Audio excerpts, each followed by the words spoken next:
Welcome back to Rustic Groups. In the previous video, we have seen how you can create this kind of video in your Kinemaster. We are going to learn if you want to export this video, then how you can do that. So for exporting, it is very simple. Just you can see the share button icon. Go to the share and here you will get this option of export and share. So here you are getting different resolutions. 360 is very basic. SD is like medium quality.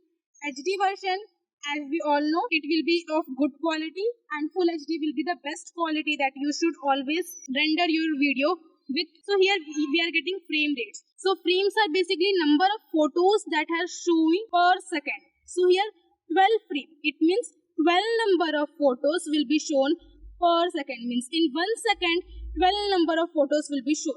The bitrate also play a very big role in your video resolution and quality.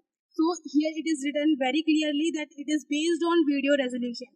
If you are exporting your video to full HD and you are decreasing your bitrate, it means you will get a very poor quality. In order to export your video in HD quality, you have to increase this bitrate as well. We were rendering this video in HD quality, so we will keep bitrate as 5. Okay, we will drag it to left and make it 5.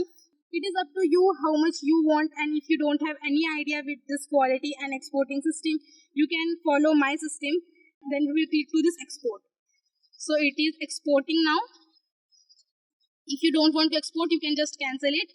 So now I want to export, so let's export and see. Okay, the video file is exported successfully. From here you can delete this file, you can share this file to WhatsApp, YouTube, and there are many options. So let's play this. So I will play it with this MX Pro.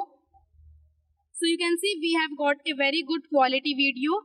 Everything is fine. At least you should export for 720 when you are exporting your video for YouTube. So this is how we export a video from Kinemaster to our device. When I will go to my device and I will check. Yes, this video is here in my device as well. This was the way how you can export your video from Kinemaster to your device. In the next video, we are going to learn how we can speed up this video. See, this video is of 13 seconds. Okay, so in the next video, we are going to make it of 4 seconds or else 3 seconds, and it will be much more interesting. Thank you for watching this video.